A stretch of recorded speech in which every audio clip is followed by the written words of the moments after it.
Certaines maisons tiennent encore debout, mais pour combien de temps? Ici, dans le village touristique d'Amatriché, l'horloge s'est arrêtée à 3h36, en pleine nuit, l'heure exacte de la première secousse du séisme. La moitié de ce village de 2700 habitants, situé à quelques kilomètres seulement de l'épicentre du séisme, est en ruine.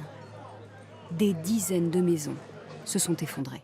Le séisme d'une magnitude de 6,2 a touché le centre de l'Italie, une région montagneuse difficile d'accès. 4 villes concentrent l'essentiel des dégâts. À midi, les autorités italiennes ont fait état d'un bilan de 37 morts, mais ce nombre pourrait augmenter. En effet, de nombreuses personnes seraient encore prisonnières des décombres. Vous pouvez respirer? Vous y arrivez? La dame a du mal à répondre. L'important, c'est que vous devez rester tranquille. Les pompiers arrivent. On va vous enlever tout ça, on ne veut pas vous faire de mal. Et l'homme va continuer de la réconforter pendant plusieurs minutes.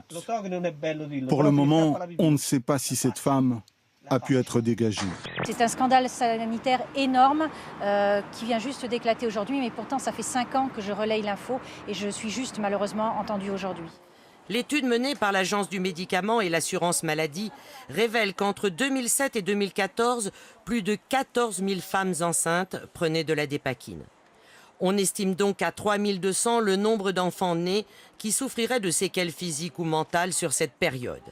La dépakine étant sur le marché depuis 1967, ce sont des dizaines de milliers d'enfants qui seraient concernés. Après un démarrage historique pour une application, le jeu mobile serait sur le déclin, à en croire plusieurs cabinets d'études. Mi-juillet, 45 millions d'utilisateurs chassaient quotidiennement des créatures virtuelles. Un mois plus tard, ils ne sont plus que 30 millions. Mais la communauté reste très importante. Pour preuve, ces mouvements de foule imprévus comme ici à Taipei, où des milliers de Taïwanais se sont mis à courir après un ronflex, un Pokémon rare. Nicolas Sarkozy profite du soleil et des caméras de télévision pour faire son jogging avant d'enfiler pour de bon son costume de candidat. Souhaitez-vous que Nicolas Sarkozy soit élu président l'an prochain? C'est non à 79% pour l'ensemble des Français, non également dans l'ensemble des sympathisants de droite et du centre à 54%. Autrement dit, Nicolas Sarkozy, dont le livre est en vente à partir d'aujourd'hui, va devoir convaincre. Nicolas Sarkozy vient inaugurer son nouveau QG. Le tout sous les vivas de quelques dizaines de militants qui ont déjà bien compris qui était la cible numéro 1 pour la primaire. Moi je suis républicain et certainement pas Juppé avec un pied à droite et un pied à gauche. Et beaucoup trop vieux. Il est très bien à Bordeaux, Juppé. Excellent maire. Voilà, qu'il y reste.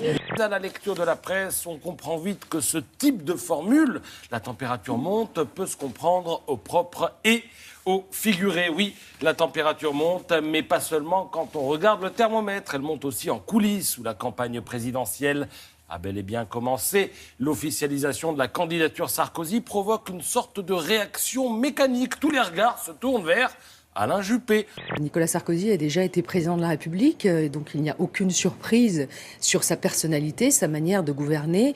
Et puis, vous en faites un événement, mais l'événement était le 19 septembre 2014, quand Nicolas Sarkozy a annoncé son retour sur la scène politique et pour être candidat à l'élection présidentielle, pas pour être candidat uniquement à la présidence des Républicains. À l'arrière de ce bateau de plaisance, un phoque tente désespérément de monter à bord.